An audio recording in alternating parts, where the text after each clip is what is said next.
तो स्वागत है आपका आर्या क्लासेस में। हम लोग देख रहे थे लूसेंट बायोलॉजी की बुक, जिसमें हम लोग कुछ चैप्टर देख लिए थे और आगे का चैप्टर देखना बाकी है। तो हम लोग आज शुरू करेंगे प्रकाश संश्लेषण से। आप लोग चैनल पे नए हैं तो प्लीज़ चैनल को सब्सक्राइब, लाइक एंड सब्सक्राइब कीजिए।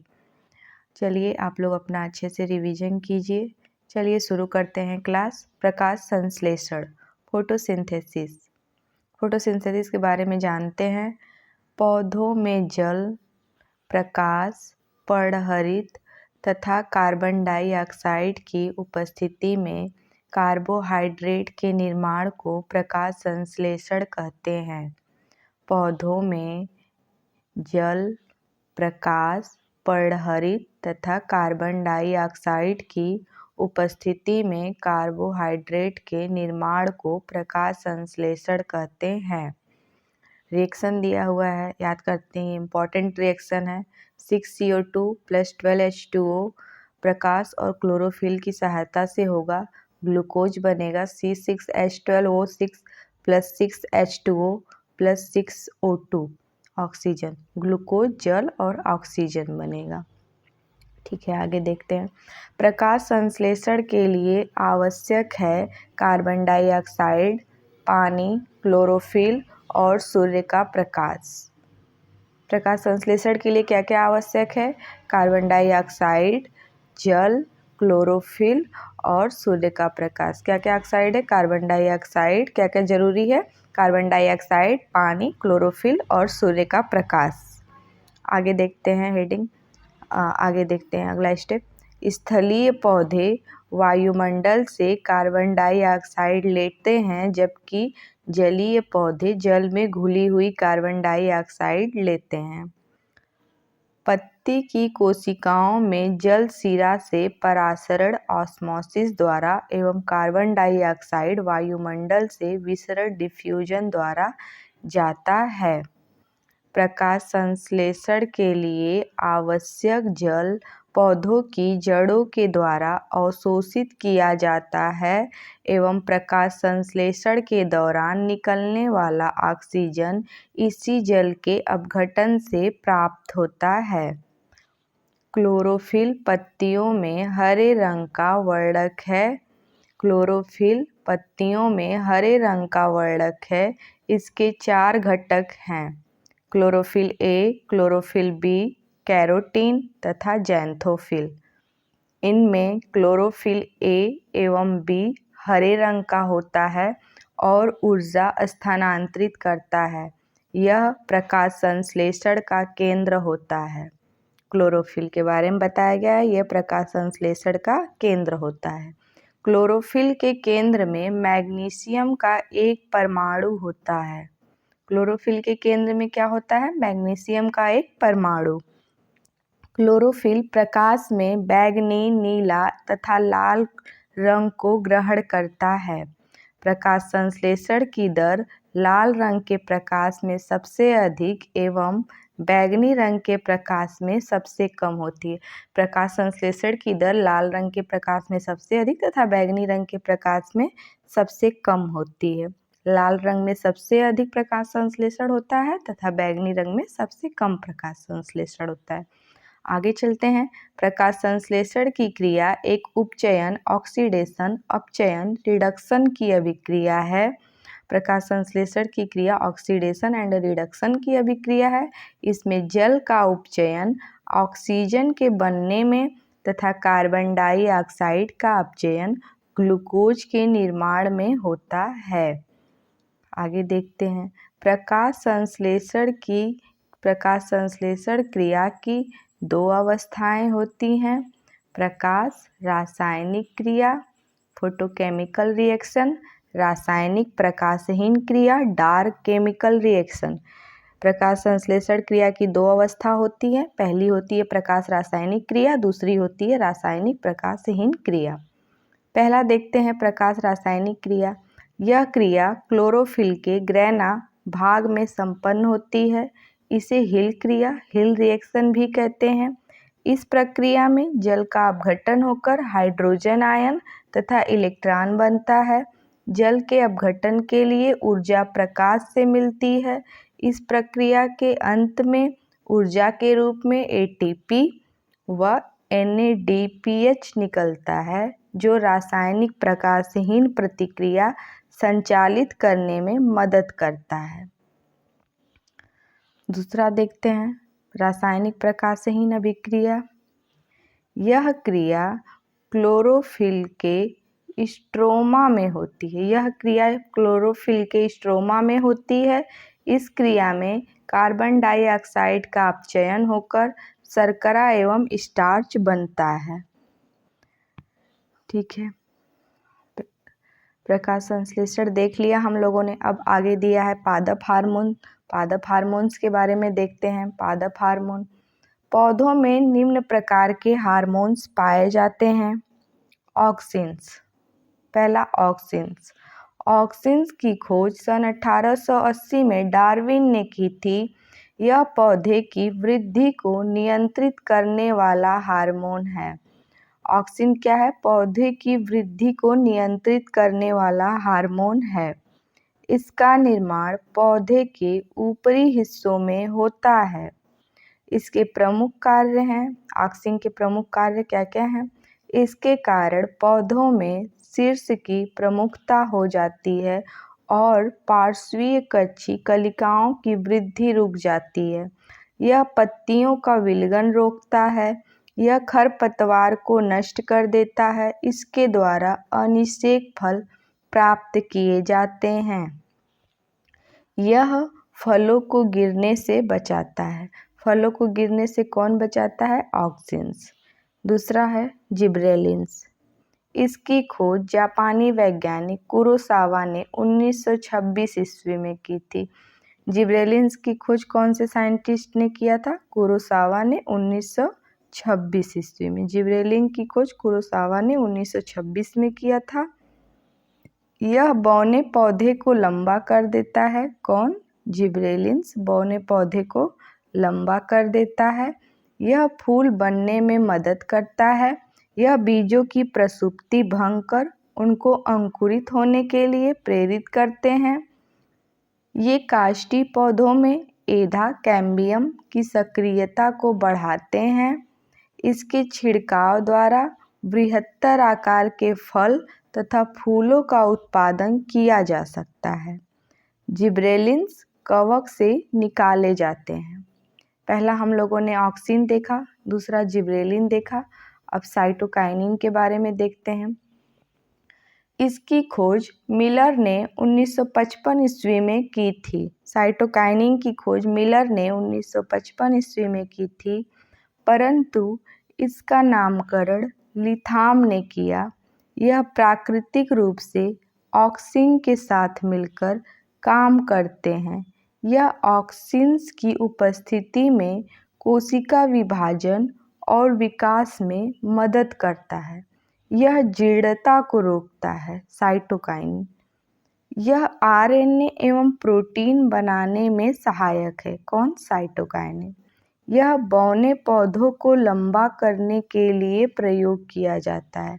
बौने पौधों को लंबा करने में किसका प्रयोग किया जाता है? साइटोकाइनिन हार्मोन्स का। आगे चलते हैं। Abscisic acid. इस हार्मोन की खोज पहले 1961 से 65 ईस्वी में कॉन्स एवं एडिकोट तथा बाद में वेयरिंग ने की। यह वृद्धिरोधक हार्मोन है। यह बीजों को सुषुप्तावस्था में रखता है। यह पत्तियों के विलयन में मुख्य भूमिका निभाता है। यह पुष्पन में बाधक होता है। एब्सिसिक एसिड हमने पढ़ा। आगे एथिलीन के बारे में पढ़ते हैं। एथिलीन यह एकमात्र ऐसा हार्मोन है जो गैसीय रूप में पाया जाता है। ये इम्पॉर्टेंट भी है। ये पहला लाइन से ही क्वेश्चन बनता है। एथिलीन एकमात्र ऐसा हार्मोन है जो गैसीय रूप में पाया जाता है। अगला, हार्मोन के रूप में इसे वर्ग ने 1962 ईस्वी में प्रमाणित किया। यह फलों को पकाने में व मादा पुष्पों की संख्या में वृद्धि करता है। यह पत्तियों, पुष्पों व फलों के विलयन को प्रेरित करता है। फ्लोरिजेंस के बारे में देखेंगे आगे। ये पत्ती में बनते हैं लेकिन फूलों के खिलने में मदद करते हैं, इसलिए इन्हें फूल खिलाने वाला हार्मोन भी कहते हैं। किसे फूल खिलाने वाला हार्मोन भी कहते हैं? फ्लोरिजेंस को। आगे पढ़ते हैं। ट्राउमेटिन दिया हुआ, ट्राउमेटिन के बारे में देखते हैं। यह एक प्रकार का डाइकार्बोक्सिलिक अम्ल है। इसका निर्माण घायल कोशिका में होता है, जिससे पौधे के जख्म भर जाते हैं। ऑक्सीटोसिन हार्मोन का प्रयोग गलत तरीके से जानवरों में दुग्ध उत्पादन बढ़ाने और सब्जियों जैसे कद्दू, तरबूज आदि का आकार बढ़ाने के लिए किया जाता है। ट्राउमेटिन का प्रयोग, ऑक्सीटोसिन हार्मोन का प्रयोग गलत तरीके से जानवरों में दुग्ध उत्पादन बढ़ाने के लिए किया जाता है। ऑक्सीटोसिन के बारे में हमने देखा। अब आगे पादप रोग पढ़ेंगे। प्लांट डिजीज, कौन कौन से प्लांट डिजीज होते हैं, किसके किसके द्वारा फैलते हैं, देखते हैं। विषाणु जनित रोग, ए दिया है तंबाकू का मोज़ेक रोग। इस रोग में पत्तियां सिकुड़ जाती हैं तथा छोटी हो जाती हैं। पत्तियों का क्लोरोफिल नष्ट हो जाता है। इस रोग का कारक टोबैको मोज़ेक वायरस है, TMV है। तंबाकू का मोज़ेक रोग टोबैको मोज़ेक वायरस के कारण होता है। यह एक विषाणु जनित रोग है। नियंत्रण इसका क्या क्या है? रोग से प्रभावित पौधों को इकट्ठा कर जला देना चाहिए। रोग से प्रभावित जो भी पौधा है उसे इकट्ठा कर जला देना चाहिए। आगे देखते हैं पोटैटो मोज़ेक के बारे में। यह रोग पोटैटो वायरस एक्स से होता है। इसमें पत्तियों में चितकबरापन तथा बौनापन के लक्षण प्रदर्शित होते हैं। सी देखते हैं। बंकी टॉप ऑफ बनाना। यह रोग बनाना वायरस 1 द्वारा होता है। इस रोग में पौधे बौने तथा सभी पत्तियां शिखा पर गुलाबवत एकत्रित हो जाती हैं। रंग परिवर्तन, कलर चेंज देखते हैं। हरिमहीनता एक विषाणु जनित रोग है। इस रोग में पूरी पत्ती का रंग पीला, सफ़ेद या मोज़ेक पैटर्न का हो जाता है। वेन क्लियरिंग में सिराएं पीली व अन्य भाग हरे तथा वेन बाइंडिंग में सिराएं हरी व अन्य भाग में हरिमहीनता होती है। रंग परिवर्तन के बारे में हमने देखा। आगे कवक जनित रोग दिया है, इसके बारे में पढ़ते हैं। कवक जनित रोग कौन कौन से हैं? हमने विषाणु से होने वाला रोग देखा। आगे कवक जनित रोग देखते हैं। वार्ट रोग। वार्ट रोग किस में होता है? आलू में। कवक कौन सा है? सिनकिट्रियम इंडोबायोटिकम। सिनकिट्रियम इंडोबायोटिकम। क्या प्रभाव होता है इसका? इस रोग के कारण आलू के कंद में काले धागे जैसी संरचना बन जाती है और कभी कभी संपूर्ण आलू सड़ जाता है। इस रोग का नियंत्रण HgCl2 CuSO4 का भूमि पर छिड़काव कर किया जा सकता है। हमने वार्ट रोग देखा जो आलू में हो जाता है, कवक द्वारा होता है यह रोग। फिर उत्तर भावी अंगमारी रोग, यह भी आलू में होता है। कौन से कवक द्वारा होता है? फाइटोप्थोरा इन्फेस्टेंस द्वारा होता है। फाइटोप्थोरा इन्फेस्टेंस कवक द्वारा यह रोग होता है आलू में। इस रोग के कारण पत्तियां पूरी तरह झुलस जाती हैं और पौधा सूख जाता है। इसका उपचार कवकनाशियों का छिड़काव है। ठीक है। आगे टिक्का रोग दिया है जो कवक द्वारा होता है। मूंगफली में होता है टिक्का रोग। सर्कोस्पोरा पर्सिनेटा कवक द्वारा होता है। इस रोग के कारण पत्ती के दोनों सतहों पर गोल गोल धब्बे बन जाते हैं। इस रोग पर नियंत्रण हेतु बोल्डेक्स मिक्सचर डाइथेन M45 का छिड़काव करना चाहिए। हमने देखा टिक्का रोग जो मूंगफली में होता है। इसके बाद देखते हैं ग्रीन ईयर रोग या डाउनी मिल्ड्यू बाजरा में होता है। ये कौन से कवक द्वारा होता है? स्क्लेरोस्पोरा ग्रेमिकोला कवक द्वारा होता है बाजरा में। इस रोग के कारण बाजरे की बालियों में हरे रंग के रेशे निकल जाते हैं जो बाद में काले रंग के चूर्ण में बदल जाते हैं। इस रोग के नियंत्रण के लिए बीजों को थिराम या एग्रेसान में शोधित करना चाहिए। रोग लग जाने की स्थिति में डाइथेन M45 का छिड़काव करना चाहिए। आगे दिया है लाल सड़न रोग जो कि गन्ना में होता है। कौन से कवक द्वारा होता है? कोलेटोट्रिकम फाल्केटम द्वारा होता है। कोलेटोट्रिकम फाल्केटम कवक द्वारा गन्ना में लाल सड़न रोग होता है।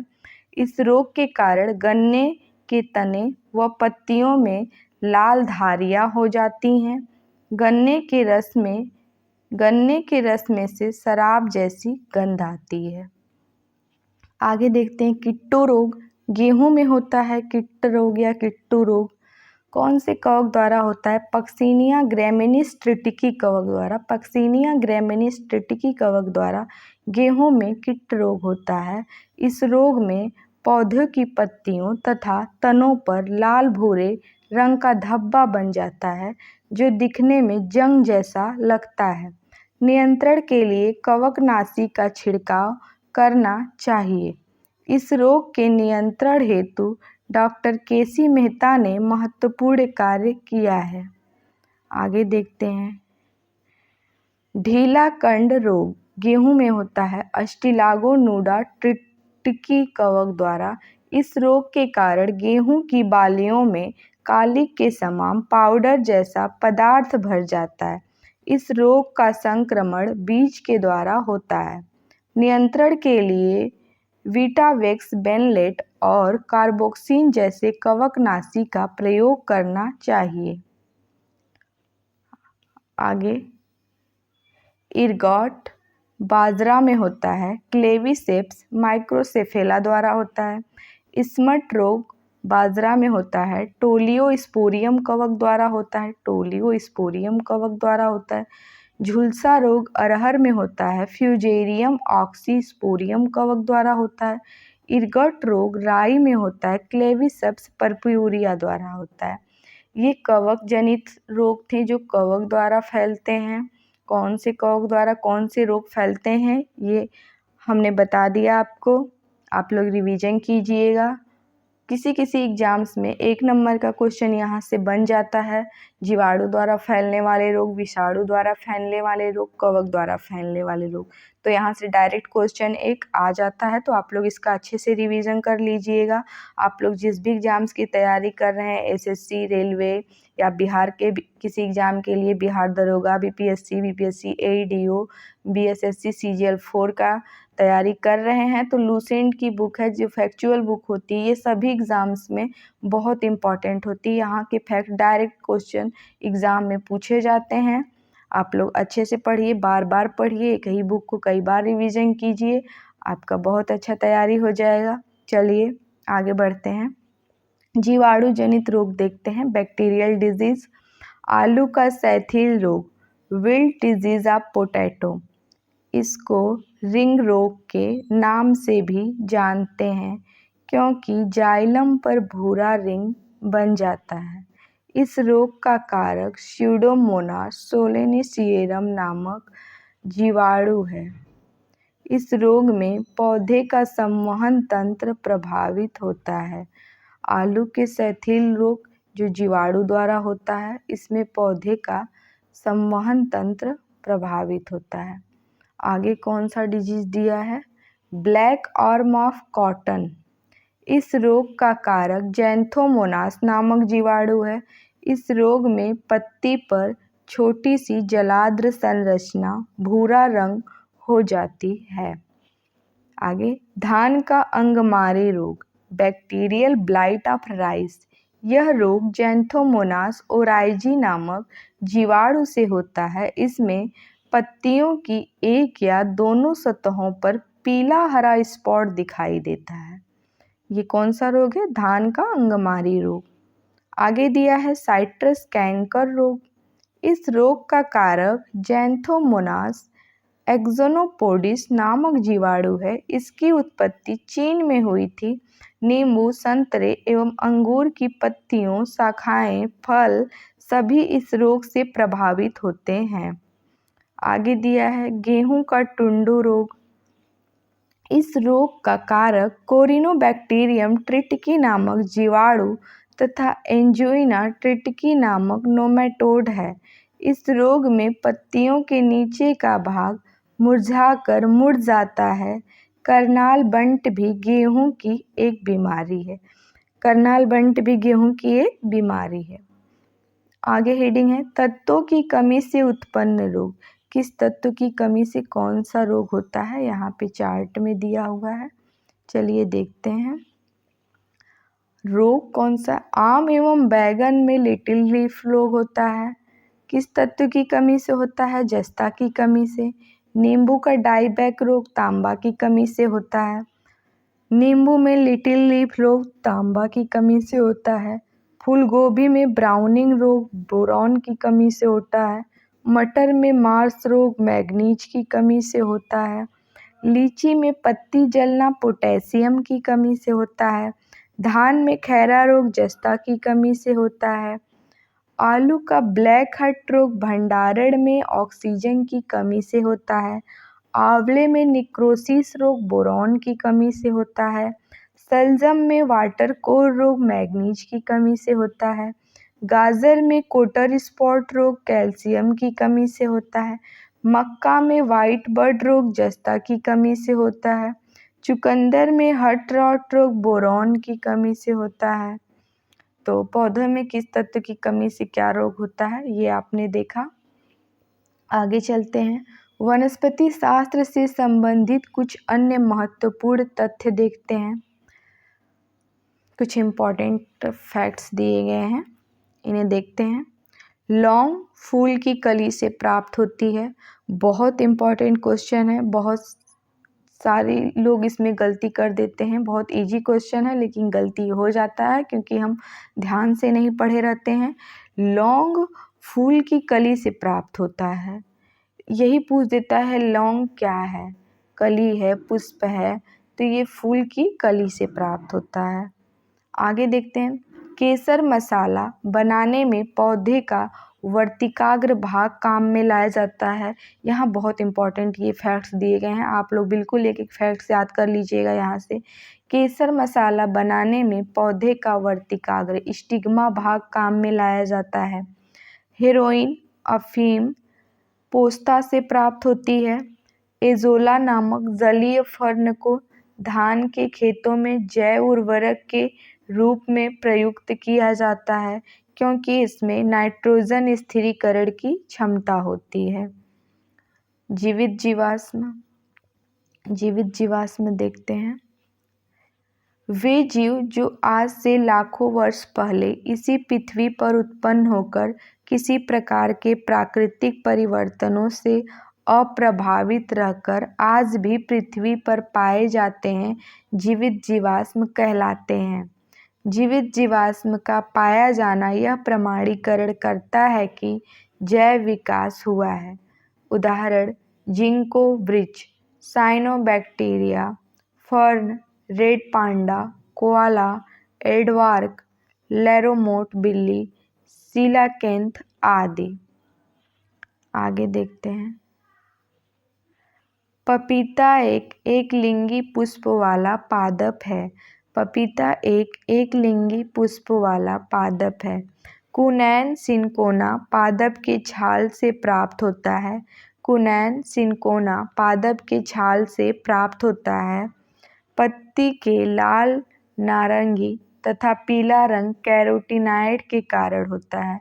पत्ती का जो लाल, नारंगी या पीला रंग होता है ना, वो कैरोटीनॉइड के कारण होता है। 2,4-D यह विश्व में उत्पादित होने वाला प्रथम शाकनाशी या खरपतवारनाशी है जो 1940 में पहली बार बना। ये 2,4-D नाम देकर पूछ लिया जाता है एग्जाम में कि ये क्या है। 4 ऑप्शन दे दिया जाता है जिसमें से सही ऑप्शन होगा शौकनाशी या खरपतवारनाशी। आगे देखते हैं, कोशिकाओं में पानी की मात्रा में परिवर्तन के कारण रंध्र खुलते या बंद होते हैं। विश्व में सर्वाधिक समस्यात्मक जलीय खरपतवार आइकोर्निया क्रेसिपस यानी जलकुंभी है। सबसे खतरनाक खरपतवार कौन सा है? जलकुंभी। इसे बंगाल में सुंदर पुष्पों के कारण उगाया गया था, किंतु कुछ समय में ही यह जलाशयों के विनाश का कारण बन गया, अतः इसे बंगाल का आतंक भी कहते हैं। ये भी इम्पोर्टेंट क्वेश्चन बनता है यहाँ से, बंगाल का आतंक किसे कहते हैं? तो बंगाल का आतंक किसे कहते हैं? जलकुंभी को। सुंदर पुष्प होने की वजह से उगाया गया था, लेकिन बाद में उसको बंगाल का आतंक बोला गया। आगे चलते हैं, वाणिज्यिक मूल्य वाला कार्क क्वेकर्स सुबेर से प्राप्त होता है। विश्व का सबसे अधिक तेजी से बढ़ने वाला जल पादप जल हायासिंथ है। अगली लाइन, लवण युक्त वातावरण प्रेमी पौधों को लवणोद्भिद कहते हैं। ओक या बांज के पेड़ के दृढ़ फल नट को वलूत का फल कहा जाता है। इसके पत्तियों में पेनिक अम्ल होता है, जिससे कीड़े मकोड़े इस पेड़ से दूर रहते हैं। इसकी लकड़ी बहुत ही टिकाऊ और अच्छी किस्म की होती है। इनसे पुराने ज़माने में बड़े बड़े जहाज़ों व नावों का निर्माण किया जाता है। ओक का पेड़ अतिरिक्त पानी को धरती से अवशोषित कर लेते हैं और भूमिगत पानी में बहुत वृद्धि करते हैं। यह पर्यावरण में संतुलन बनाने में बहुत उपयोगी होते हैं। आगे देखते हैं, ध्रुव जलवायु विज्ञान अतीत की जलवायु विविधताओं को निर्धारित करने के लिए ट्री रिंग ग्रीथ पैटर्न का विश्लेषण है। जैव जलवायु विज्ञान जलवायु, मौसम और सजीव जीवों के बीच संबंधों का अध्ययन है। बीड़ी बनाने के लिए तेंदू के पत्ते का प्रयोग होता है। बीड़ी बनाने के लिए किस पत्ते का प्रयोग होता है? तेंदू के पत्ते का। कुछ फैक्ट्स दिए गए हैं, चलिए देखते हैं। तथ्य, उदाहरण एवं विवरण। सबसे बड़ा आवृतबीजी वृक्ष कौन सा है? यूकेलिप्टस। संसार में सबसे लंबा वृक्ष सिकोया। यह एक नग्नबीजी है। इसकी ऊंचाई 120 मीटर है। इसे कोस्ट रेडवुड ऑफ कैलिफोर्निया भी कहते हैं। किसको? सिकोया को कोस्ट रेडवुड ऑफ कैलिफोर्निया भी कहते हैं। सबसे छोटा आकार में आवृतबीजी पौधा है लेमना। यह जलीय आवृतबीजी है जो भारत में भी पाया जाता है। सबसे बड़ी पत्ती वाला पौधा है विक्टोरिया रिजिया। यह भारत में बंगाल में पाए जाने वाला जलीय पादप है, विक्टोरिया रिजिया। सबसे बड़ा बीज है 12 इंच लंबा कुकुरडिमर प्रजाति लोडोसिया मालडिविका। ये सबसे बड़ा बीज है। सबसे छोटा टेरिडोफाइटा क्या है? एजोला। यह एक जलीय पादप है। सबसे छोटे बीज आर्किड। सबसे छोटा बीज कौन सा है? आर्किड का है। सबसे छोटा पुष्प कौन सा है? वुल्फिया। इसका व्यास 0.1 मिमी का होता है। सबसे छोटा पुष्प वुल्फिया, इसका व्यास 0.1 मिमी का होता है।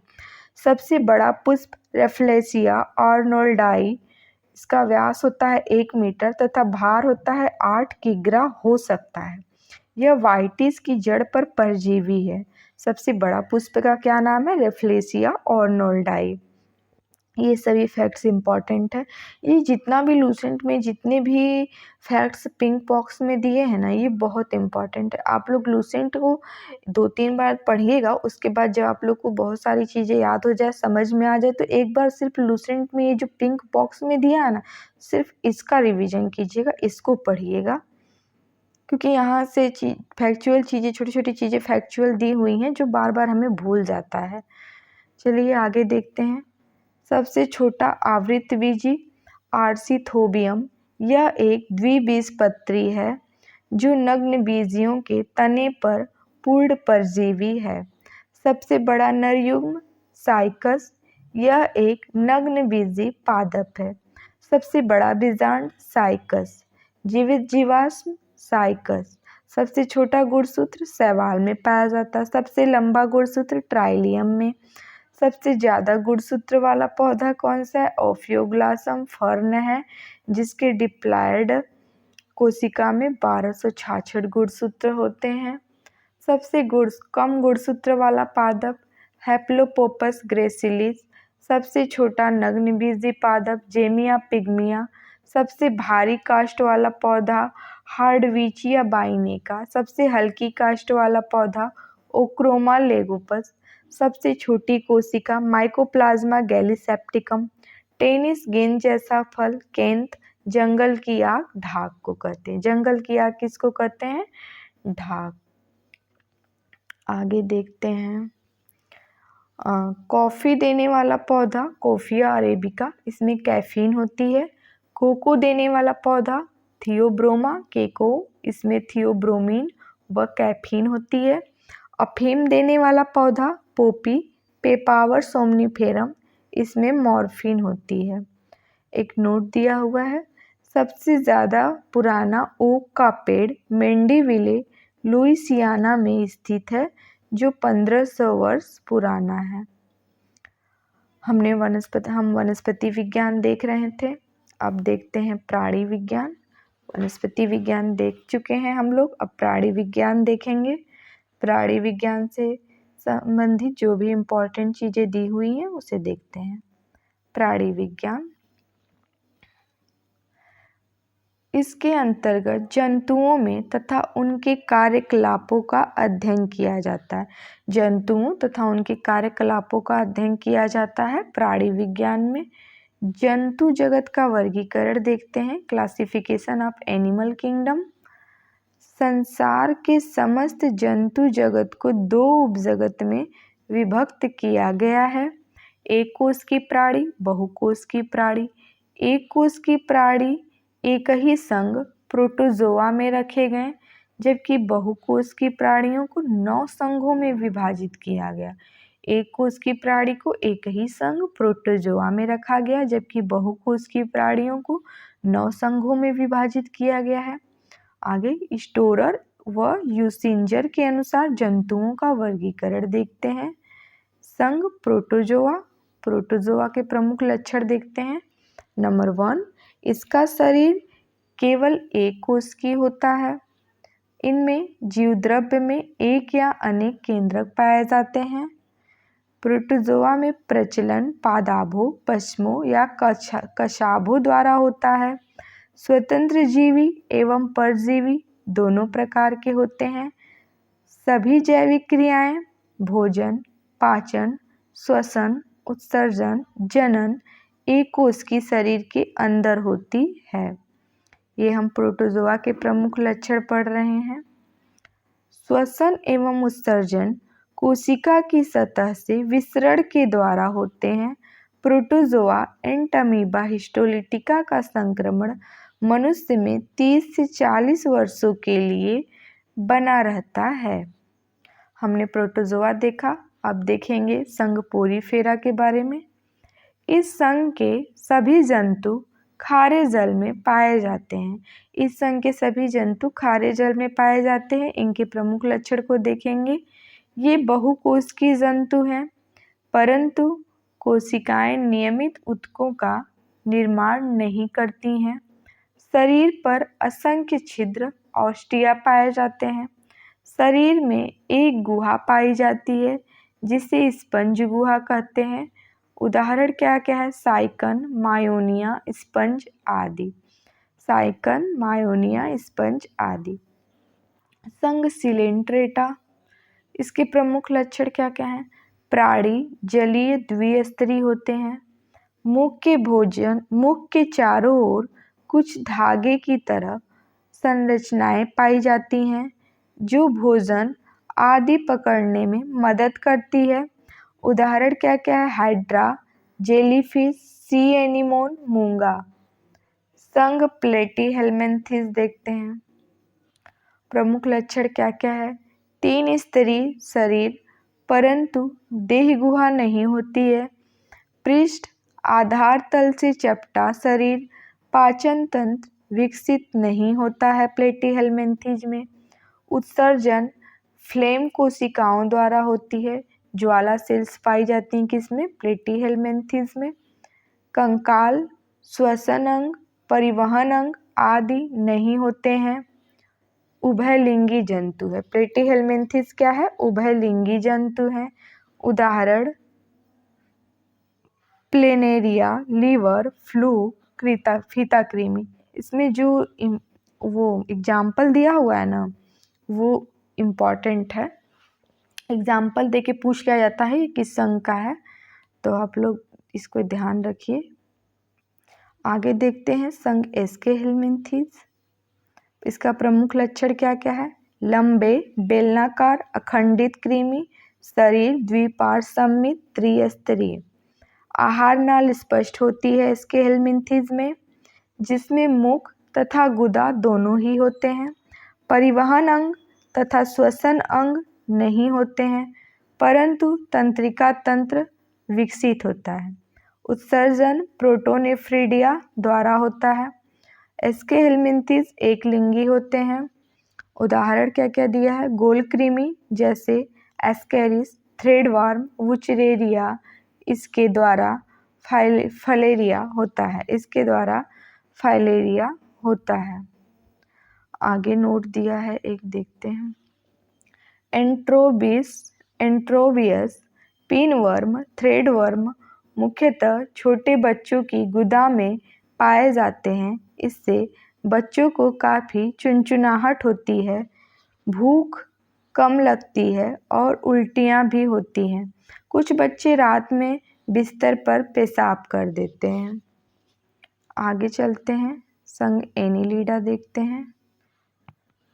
एनीलिडा, इसका प्रमुख लक्षण क्या क्या है? शरीर लंबा, पतला, द्विपार्श्वसम्मित व खंडों में बटा हुआ होता है। प्रचलन मुख्यतः काइटिन के बने सीटी द्वारा होता है। आहार नाल पूर्णतः विकसित होता है। श्वसन प्रायः त्वचा के द्वारा, कुछ जंतुओं में क्लोम के द्वारा होता है। रुधिर लाल होता है एवं तंत्रिका तंत्र साधारण होता है। उत्सर्जी अंग विक के रूप में होते हैं। एनीलिडा में एक लिंगी एवं उभयलिंगी दोनों प्रकार के होते हैं। उदाहरण क्या क्या है एनीलिडा का? केंचुआ, जोंक, नेरिस आदि।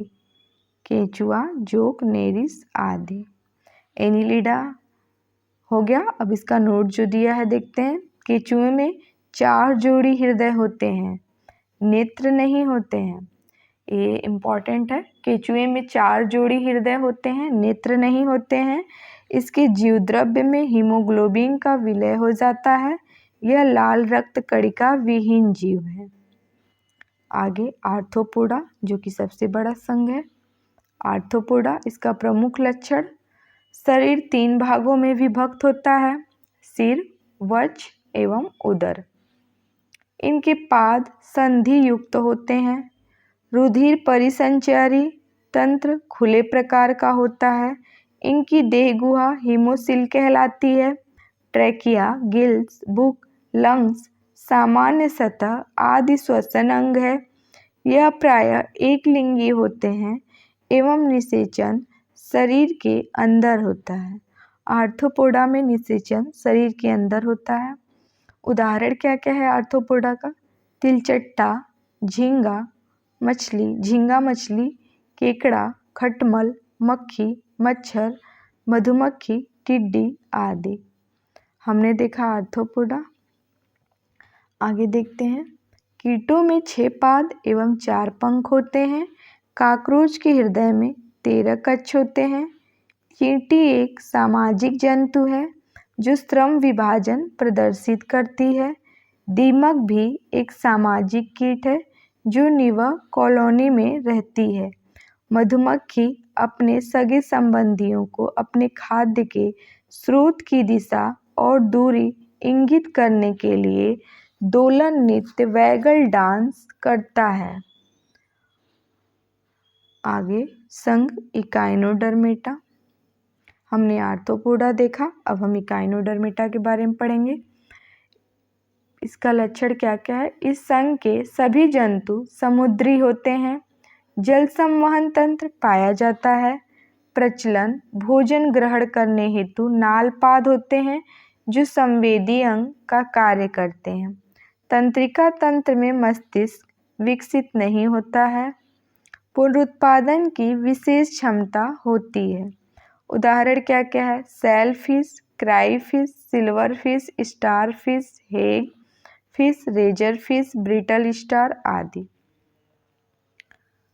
नोट क्या है इसका दिया हुआ? अरस्तु लाइटेन का कार्य भोजन को चबाना है। यह समुद्री अर्चिन में पाई जाती है। अरस्तु लाइटेन का कार्य भोजन को चबाना है। यह समुद्री अर्चिन में पाई जाती है। आगे देखते हैं क्या दिया हुआ है। आगे दिया है संघ मोलस्का। मोलस्का के बारे में पढ़ेंगे। इम्पोर्टेंट संघ है। मुख्य लक्षण: शरीर 3 भागों में विभक्त होता है, सिर, अंतरांग तथा पाद। इनमें श्वसन गिल्स या टिनिडिया द्वारा होता है। इनमें कवच सदैव उपस्थित रहता है। आहार नाल पूर्ण विकसित होता है। रक्त रंगहीन होता है। मोलस्का का रक्त कैसा होता है? रंगहीन होता है। उत्सर्जन वृक्कों के द्वारा होता है। उदाहरण देखते हैं मोलस्का का। घोंघा, Sepia, cuttle fish, octopus, devil fish, Doris, समुद्री नींबू, पायला, एप्पल स्नेल, एप्लीशिया, समुद्री खरगोश आदि। और यहाँ दिया हुआ है मोलस्का का प्रचलित नाम: सिप्रिया, कौड़ी, डोरिस, समुद्री नींबू, ऑक्टोपस, 8 ओरल आर्म, श्रिंगमिन, डेविल फिश, एप्लीसिया, समुद्री खरगोश, कुंडलिनी, उद्यांग घोंघा, सीपिया, कटल फिश। आगे मोलस्का के बाद दिया है संघ कार्डेटा। हम देखेंगे कार्डेटा के बारे में। प्रमुख लक्षण क्या क्या है कार्डेटा के? इसमें नोटोकार्ड उपस्थित होता है। कार्डेटा में नोटोकार्ड उपस्थित होता है। इनमें क्लोम छिद्र अवश्य पाए जाते हैं। इनमें नालदार तंत्रिका रज्जु अवश्य पाया जाता है। कार्डेटा में वर्गीकरण के अनुसार 13 वर्ग हैं। संघ कार्डेटा के कुछ प्रमुख वर्ग दिए हुए हैं, देखते हैं। मत्स्य वर्ग विशेष। प्रमुख लक्षण: ये सभी असमतापी जंतु हैं। इनका हृदय द्विवेशमी होता है और केवल अशुद्ध रक्त ही पंप करता है। इसमें श्वसन क्रिया के लिए क्लोम गिल्स पाए जाते हैं जो जल में विलीन ऑक्सीजन का उपयोग करते हैं। कुछ मछलियों में कंकाल उपास्थि कार्टिलेज का बना होता है, यानी उनमें हड्डियां नहीं होती है, जैसे शार्क, स्कोलियोडॉन। उदाहरण रोहू, कतला तथा समुद्री घोड़ा, सी हॉर्स, डॉग फिश। समुद्री घोड़ा एक मछली है, डॉग फिश भी एक मछली है। मच्छरों के नोट है। मच्छरों के नियंत्रण हेतु प्रयोग होने वाली कीटभक्षी मछली गैम्बूसिया है। आगे हमने मछलियों के बारे में पढ़ा। आगे दिया है एम्फीबिया वर्ग। इसके प्रमुख लक्षण देखते हैं। ये सभी प्राणी उभयचर होते हैं। ये असमतापी होते हैं। श्वसन क्लोमो, त्वचा एवं फेफड़ों द्वारा होता है। हृदय 3 वेशमी होते हैं, 2 अलिंद व 1 निलय होते हैं। उदाहरण मेंढक। नोट: मेढकों की टरटराहट वास्तव में मैथुन के लिए पुकार होती है। अब आगे चलते हैं हम लोग सरीसृप वर्ग के बारे में देखते हैं। रेप्टिलिया के प्रमुख लक्षण। रेप्टिलिया के प्रमुख लक्षण वास्तविक स्थलीय कशेरुकी जंतु है। ये असमतापी कोल्ड ब्लडेड जंतु है। 2 जोड़ी पाद होते हैं सरीसृपों में। कंकाल पूर्णतः अस्थिर होता है। श्वसन फेफड़ों के द्वारा होता है। इनके अंडे कैल्शियम कार्बोनेट की बनी कवच से ढके रहते हैं। हृदय सामान्यतः त्रिकक्षी होता है, लेकिन मगरमच्छ का हृदय 4 कक्षी होता है। सरीसृप वर्ग का हृदय 3 कक्षी होता है, लेकिन मगरमच्छ का हृदय 4 कक्षी होता है। उदाहरण देखते हैं छिपकली, सांप, घड़ियाल, कछुआ आदि। नोट: मेसोजोइक युग को रिप्टाइल का युग कहते हैं। डायनासोर इसी युग में थे। मेसोजोइक को रिप्टाइल का युग कहते हैं और डायनासोर इसी युग के थे। आगे कुछ बुलेट पॉइंट्स दिए हुए जिन्हें हम देखेंगे। चलिए देखते हैं। घोंसला बनाने वाला एकमात्र सर्प नागराज किंग कोबरा है, जिसका भोजन मुख्य रूप से अन्य सर्प हैं। हिलोडर्मा विश्व की एकमात्र जहरीली छिपकली है। समुद्री सांप, जिसे हाइड्रोफिश कहते हैं, संसार का सबसे जहरीला सांप है। मेबुइया बिल बनाने वाली छिपकली होती है, जिसका प्रचलित नाम स्किंक है। सांपों की विष ग्रंथियां स्तनधारियों की वसा तेल ग्रंथियों के सदृश होती हैं। आगे पक्षी वर्ग दिया है। एवीज के बारे में देखते हैं। इसका प्रमुख लक्षण क्या क्या है। नंबर 1, इसका अगला पाद उड़ने के लिए पंखों में रूपांतरित हो जाते हैं। इसका हृदय 4 वेशमी होता है, 2 अलिंद तथा 2 निलय। ये समतापी होते हैं तथा इनका श्वसन अंग फेफड़ा होता है। मूत्राशय अनुपस्थित होता है। पक्षियों में मूत्राशय नहीं पाया जाता है। शब्दिनी सिरिंग्स पक्षी में वाक्यंत्र है। उदाहरण कौवा, मोर, चिड़िया, तोता। तीव्रतम पक्षी अवाविल है। उड़ न सकने वाली पक्षी कीवी और एमू है। ये पूछता है एग्जाम में। उड़ न सकने वाली पक्षी कीवी और एमू है। सबसे बड़ा जीवित पक्षी शुतुरमुर्ग है। सबसे छोटा पक्षी हमिंग बर्ड है। आगे देखते हैं। आर्कियोप्टेरिक्स जुरैसिक युग का सर्वपुरातन पक्षी है, जो सरीसृप तथा पक्षियों के बीच की संयोजक कड़ी है। यहाँ से एक क्वेश्चन बनता है कि सरीसृप और पक्षियों के बीच की संयोजक कड़ी कौन सा है, तो आप बोलेंगे आर्कियोप्टेरिक्स। आगे चलते हैं। पेंगुइन चिड़िया अंटार्कटिका में पाई जाती है। भारत का सबसे बड़ा चिड़ियाघर अलीपुर, कोलकाता एवं विश्व का सबसे बड़ा चिड़ियाघर क्रूजर नेशनल पार्क दक्षिण अफ्रीका में है। आगे चलते हैं। स्तनी वर्ग मैमेलिया के बारे में देखते हैं। इसका प्रमुख लक्षण क्या क्या है। त्वचा पर श्वेत ग्रंथियां एवं तैलीय ग्रंथियां पाई जाती हैं। ये सभी जंतु उच्च तापी एवं नियत तापी होते हैं। इनका हृदय 4 वेशमी होता है। इनमें दांत जीवन में 2 बार निकलते हैं, इसलिए इन्हें द्विवार दंती कहते हैं। इनके लाल रुधिराणुओं में केंद्रक नहीं होता है, केवल ऊंट एवं लामा को छोड़कर। वाहकड़ पिन्ना उपस्थित होता है। स्तनी वर्ग के बारे में हम लोग पढ़ रहे हैं। वर्ग स्तनधारी 3 उपवर्गों में बटा है। प्रोटोथीरिया अंडे देते हैं। उदाहरण एकिडना और प्लेटिपस। एकिडना और प्लेटिपस प्रोटोथीरिया में आते हैं और ये अंडे देते हैं, ध्यान रखिएगा। मेटाथीरिया अपरिपक्व बच्चों को जन्म देते हैं, जो मार्सुपियल नामक थैली में विकसित होने तक रहता है, जैसे कंगारू। यूथीरिया पूर्ण विकसित शिशुओं को जन्म देते हैं, जैसे मनुष्य। स्तनधारी वर्ग में रक्त का सबसे अधिक तापमान बकरी का होता है। औसत तापमान 39 डिग्री सेल्सियस होता है बकरी का। डक-बिल्ड प्लेटिपस एकमात्र विषैला स्तनी है। समुद्री व्हेल में लिम्ब फ्लिपर्स में परिष्कृत होते हैं। आगे हम लोग जंतु ऊतक के बारे में पढ़ेंगे, एनिमल टिश्यू के बारे में। जंतुओं के शरीर में पाए जाने वाले ऊतकों को हम निम्न श्रेणियों में बांट सकते हैं। नंबर 1, उपकला ऊतक, एपिथेलियल टिश्यू। ये ऊतक जंतु की बाहरी, भीतरी या स्वतंत्र सतहों पर पाए जाते हैं। इसमें रुधिर कोशिकाओं का अभाव होता है, जिसके कारण इस ऊतक की कोशिकाओं का पोषण विसरण के माध्यम से लसिका द्वारा होता है। यह शरीर के कई महत्वपूर्ण अंगों में पाया जाता है, जैसे त्वचा की बाह्य सतह, हृदय, फेफड़ा एवं वृक्क के चारों ओर तथा यकृत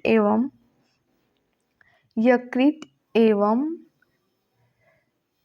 जनन ग्रंथियों की दीवार आदि पर। यह ऊतक शरीर के अंतरंगों को चोट से बचाता है तथा उन्हें नम बनाए रखता है। आगे दिया है संयोजी ऊतक। संयोजी ऊतक के बारे में हम पढ़ते हैं, कनेक्टिव टिश्यू। यह ऊतक शरीर के सभी अन्य ऊतकों तथा अंगों को आपस में जोड़ने का कार्य करता है। तरल संयोजी ऊतक जैसे रक्त एवं लसिका संवहन के कार्य में भी सहायक होता है।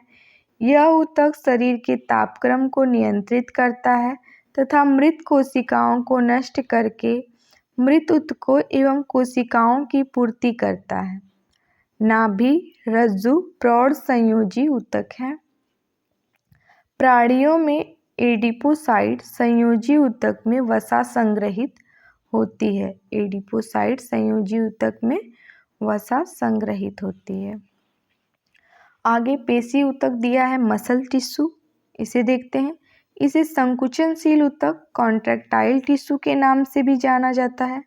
शरीर की सभी पेशियां इसी ऊतक से मिलकर बनी होती हैं। पेशी ऊतक 3 प्रकार के होते हैं, अरेखित, अनस्ट्रिप्ड।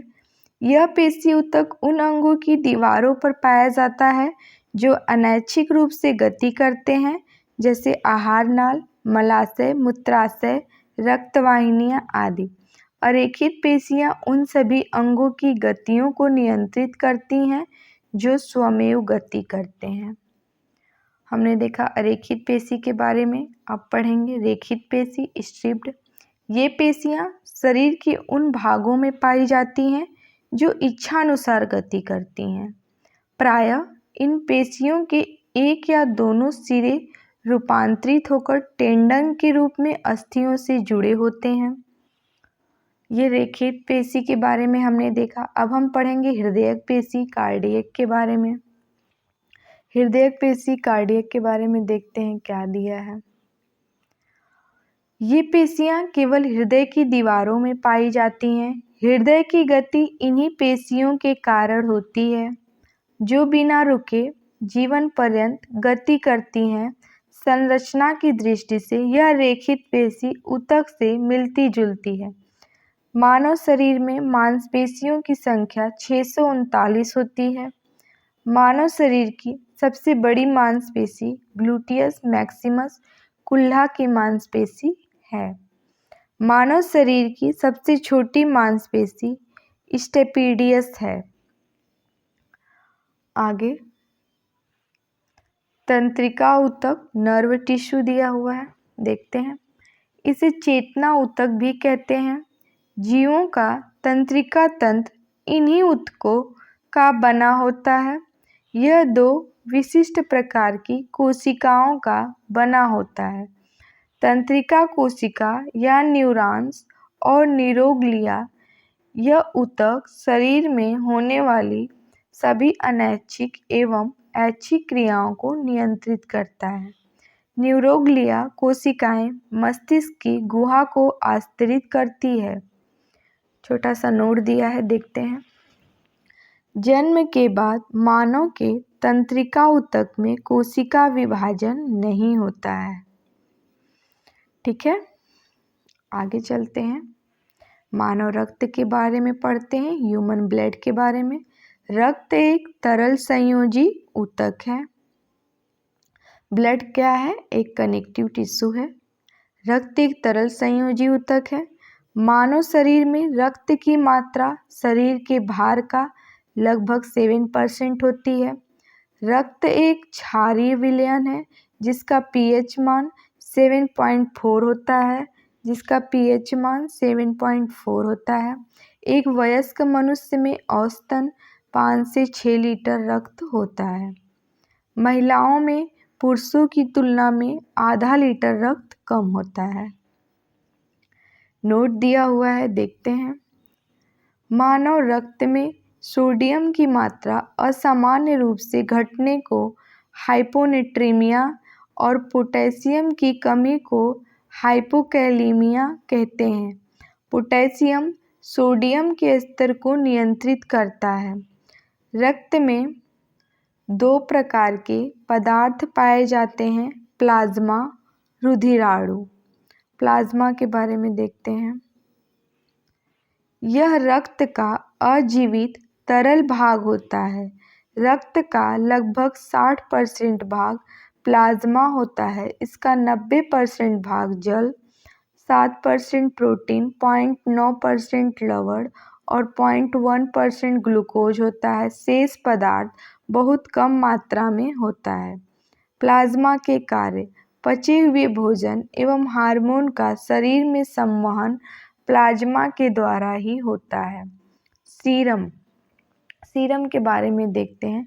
यह प्लाज्मा में से फाइब्रिनोजन नामक प्रोटीन निकाल लिया जाता है तो शेष प्लाज्मा को सीरम कहा जाता है।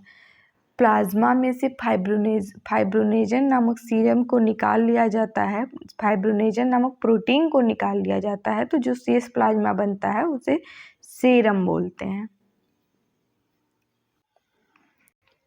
आगे देखते हैं रुधिराणु, ब्लड कार्पसेल्स। यह रक्त का शेष 40% भाग होता है। इसे 3 भागों में बांटते हैं, लाल रक्तकण RBC, श्वेत रक्तकण WBC और रक्त बिंबाणु ब्लड प्लेटलेट। अब हम लाल रक्तकण के बारे में देखेंगे, RBC, रेड ब्लड कार्पसेल्स और इरिथ्रोसाइट्स। स्तनधारियों के लाल रक्तकण उभयावतल होते हैं। इसमें केंद्रक नहीं होता है। अपवाद: ऊंट एवं लामा नामक स्तनधारी की RBC में केंद्रक पाया जाता है। RBC का निर्माण अस्थि मज्जा बोन मैरो में होता है।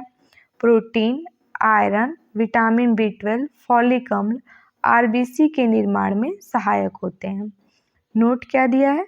भ्रूण अवस्था में इसका निर्माण यकृत और प्लीहा में होता है। RBC का निर्माण भ्रूण अवस्था में कहाँ होता है? यकृत एवं प्लीहा में। आगे, इसका जीवन काल 20 से 120 दिन का होता है। इसकी मृत्यु यकृत, लीवर और प्लीहा में होती है। इसलिए यकृत और प्लीहा को RBC का कब्र कहा जाता है। इसमें हीमोग्लोबिन होता है जिसमें हीम नामक रंजक होता है। इसके कारण रक्त का रंग लाल होता है।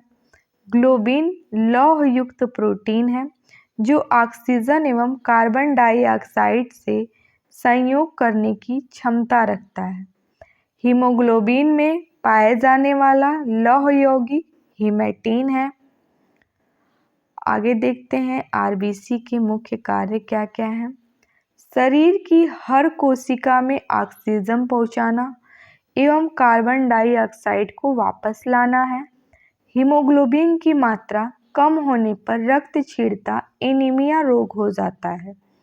सोते वक्त RBC 5% कम हो जाता है एवं जो लोग 4200 मीटर की ऊंचाई पर होते हैं उनके RBC में 30% की वृद्धि हो जाती है।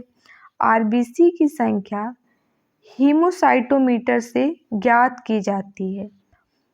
नोट क्या दिया है? थैलीसीमिया रोग में लाल रुधिराणु नहीं बनते हैं। थैलीसीमिया रोग में लाल रुधिराणु नहीं बनते हैं। हमने RBC देखा, अब हम देखेंगे WBC, श्वेत रक्तकण, व्हाइट ब्लड कार्पसेल्स और ल्यूकोसाइट्स। देखते हैं, आकार और रचना में यह अमीबा के समान होता है। इसमें केंद्रक रहता है। इसका निर्माण अस्थि मज्जा, बोन मैरो, लिम्फ नोड और कभी कभी यकृत एवं प्लीहा में भी होता है। इसका जीवन काल 2 से 4 दिन का होता है। इसकी मृत्यु रक्त में ही हो जाती है। इसका मुख्य कार्य शरीर को रोगों के संक्रमण से बचाना है। आगे, लिम्फोसाइट्स एक प्रकार की श्वेत रुधिर कोशिकाएं शरीर प्रतिरक्षात्मक तंत्र की मुख्य कोशिकाएं होती हैं। लिम्फोसाइट्स दो प्रकार की होती हैं जिन्हें बी कोशिका एवं टी कोशिका कहते हैं। ये दोनों कोशिकाएं भ्रूणीय अवस्था में यकृत कोशिकाओं में और वयस्क अवस्था में अस्थिमज्जा की कोशिकाओं द्वारा बनती हैं। ये दोनों कोशिकाएं परिपक्व होने के बाद शरीर के रुधिर एवं लसिका के साथ परिसंचरित होती रहती हैं। टी कोशिकाएं कोशिकीय प्रतिरक्षा एवं बी कोशिकाएं प्रतिरक्षियों के निर्माण करने का कार्य करती हैं। एक नोट दिया है, देखते हैं। टी कोशिकाएं हेमेटोपोएटिक स्टेम कोशिकाओं से पैदा होती हैं जो अस्थिमज्जा में पाई जाती हैं। विकासशील टी कोशिकाएं विकसित होने के लिए थाइमस ग्रंथि में स्थानांतरित हो जाती हैं जहां उसे अपना नाम मिलता है। टी कोशिकाएं शरीर की बाह्य पदार्थों जैसे विषाणु, जीवाणु और असामान्य कोशिकाओं जैसे कैंसर कोशिकाओं को पहचानने तथा इनके विरुद्ध अनुक्रिया करने में सहायता करती हैं। टी कोशिका दो प्रकार की होती है, सहायक टी कोशिका और साइटोटॉक्सिक टी कोशिका। सहायक टी कोशिकाएं प्रतिरक्षा प्रणाली की अन्य कोशिकाओं की सहायता करती हैं, जबकि साइटोटॉक्सिक टी कोशिकाएं वायरल रूप में संक्रमित कोशिकाओं और ट्यूमर को समाप्त कर देती हैं। तो हमने टी कोशिका के बारे में देखा। आगे देखते हैं। WBC का सबसे अधिक भाग 60 से 70% न्यूट्रोफिल्स कणिकाओं का बना होता है। न्यूट्रोफिल्स कणिकाएं रोगाणुओं तथा जीवाणुओं का भक्षण करती है। हमने RBC देखा, WBC देखा, टी सेल्स के बारे में एक नोट देखा। अब हम पढ़ेंगे रक्त बिंबाणु, ब्लड प्लेटलेट्स और थ्रोम्बोसाइट्स। यह केवल मनुष्य एवं अन्य स्तनधारियों के रक्त में पाया जाता है। इसमें केंद्रक नहीं होता है। इसका निर्माण अस्थिमज्जा बोन मैरो में होता है। इसका जीवन काल 3 से 5 दिन का होता है। इसकी मृत्यु प्लीहा स्प्लीन में होती है। इसका मुख्य कार्य रक्त की थक्का बनाने में मदद करना है। रक्त बिंबाणु का कार्य, ब्लड प्लेटलेट्स का काम है रक्त का थक्का बनाने में मदद करना। नोट दिया है। डेंगू ज्वर के कारण मानव शरीर में प्लेटलेट्स की कमी हो जाती है। डेंगू के कारण रक्त के कार्य, ब्लड का कार्य देखते हैं। शरीर के ताप को नियंत्रण तथा शरीर को रोगों से रक्षा करना, शरीर के वातावरण को स्थायी बनाए रखना तथा घाव को भरना, रक्त का थक्का बनाना, ऑक्सीजन, कार्बन डाइऑक्साइड, पचा हुआ भोजन, उत्सर्जी पदार्थ व हार्मोन का संवहन करना, लैंगिक वर्ण में सहायता करना व अंगों में सहयोग स्थापित करना, रक्त का थक्का बनना, क्लॉटिंग ऑफ ब्लड। रक्त के थक्का बनने के दौरान होने वाली 3 महत्वपूर्ण प्रतिक्रिया निम्न हैं, देखते हैं। Thromboplastin plus prothrombin plus calcium equal to thrombin बनता है। थ्रोम्बिन प्लस फाइब्रोनोजन फिब्रिन बनता है। फिब्रिन प्लस रक्त रुधिराणु रक्त का थक्का बनता है क्लॉट। आगे, रुधिर प्लाज्मा के प्रोथ्रोम्बिन तथा फाइब्रोनेजन का निर्माण यकृत में विटामिन के की सहायता से होता है। विटामिन के रक्त की थक्का बनाने में सहायक होता है। सामान्यतः रक्त का थक्का 2 से 5 मिनट में बन जाता है। रक्त के थक्का बनाने के लिए अनिवार्य प्रोटीन फाइब्रोनेजन है। रक्त का थक्का बनने के लिए अनिवार्य प्रोटीन क्या है? फाइब्रोनेजन। मनुष्य के रक्त वर्ग, ब्लड ग्रुप देखते हैं। रक्त समूह की खोज कार्ल लैंडस्टीनर ने 1900 ईस्वी में किया था। इसके लिए इन्हें सन 1930 में नोबेल पुरस्कार मिला। मनुष्यों के रक्तों की भिन्नता का मुख्य कारण लाल रक्त कण में पाई जाने वाली ग्लाइकोप्रोटीन है जिसे एंटीजन कहते हैं। एंटीजन दो प्रकार के होते हैं, एंटीजन ए एवं एंटीजन बी। एंटीजन या ग्लाइकोप्रोटीन की उपस्थिति के आधार पर मनुष्य में 4 प्रकार के रुधिर वर्ग होते हैं। कौन कौन सा होता है? जिनमें एंटीजन ए होता है रुधिर वर्ग ए, जिनमें एंटीजन बी होता है रुधिर वर्ग बी, जिनमें एंटीजन ए एवं बी दोनों होते हैं रुधिर वर्ग ए बी होता है, जिनमें दोनों में से कोई एंटीजन नहीं होता है रुधिर वर्ग ओ होता है। रुधिर के चारों वर्गों के साथ एंटीबॉडी का वितरण, एक साइड रुधिर वर्ग दिया ए बी ओ, एंटीजन लाल रुधिर कणिकाओं में, एंटीबॉडी प्लाज्मा में। रुधिर वर्ग ए में एंटीजन ए होता है, एंटीबॉडी बी होता है। रुधिर वर्ग बी में एंटीजन बी होता है, एंटीबॉडी ए होता है। रुधिर वर्ग ए बी में एंटीजन ए बी होता है जबकि एंटीबॉडी कोई नहीं होता है। ओ में कोई एंटीजन नहीं होता और ए बी एंटीबॉडी होता है। आगे, किसी एंटीजन की अनुपस्थिति में एक विपरीत प्रकार की प्रोटीन रुधिर प्लाज्मा में पाई जाती है, इसको एंटीबॉडी कहते हैं। यह भी दो प्रकार का होता है, एंटीबॉडी ए तथा एंटीबॉडी बी। आगे देखते हैं रक्त का आदान, ब्लड ट्रांसफ्यूजन दिया हुआ है। एंटीजन ए एवं एंटीबॉडी ए, एंटीजन बी एवं एंटीबॉडी बी एक साथ नहीं रह सकते हैं। ऐसा होने पर ये आपस में मिलकर अत्यधिक चिपचिपे हो जाते हैं जिससे रक्त नष्ट हो जाता है। इसे रक्त का अभिश्लेषण एग्लूटिनेशन कहते हैं। अतः रक्त आधान में एंटीजन तथा एंटीबॉडी का ऐसा तालमेल करना चाहिए जिससे रक्त का अभिश्लेषण एग्लूटिनेशन न हो सके। आगे, रक्त समूह ओ को सर्वदाता यूनिवर्सल डोनर रक्त समूह कहते हैं क्योंकि इसमें कोई एंटीजन नहीं होता, एवं रक्त समूह ए बी को सर्वदाता सर्वग्रहता यूनिवर्सल रिसेप्टर रक्त समूह कहते हैं क्योंकि इनमें कोई एंटीबॉडी नहीं होता है। ओ में कोई एंटीजन नहीं होता और ए बी में कोई एंटीबॉडी नहीं होता है। आगे आरएच फैक्टर के बारे में देखते हैं। सन 1940 में लैंडस्टीनर और वीनर ने रुधिर में एक अन्य प्रकार के एंटीजन का पता लगाया। इन्होंने रीसस बंदर में इस तत्व का पता लगाया, इसलिए इसे आरएच फैक्टर कहते हैं। जिन व्यक्तियों के रक्त में यह तत्व पाया जाता है उनका रक्त आरएच सहित आरएच पॉजिटिव कहलाता है। जिनमें नहीं पाया जाता उनका रक्त आरएच निगेटिव कहलाता है। आगे, रक्त आधान के समय आरएच फैक्टर की भी जांच की जाती है।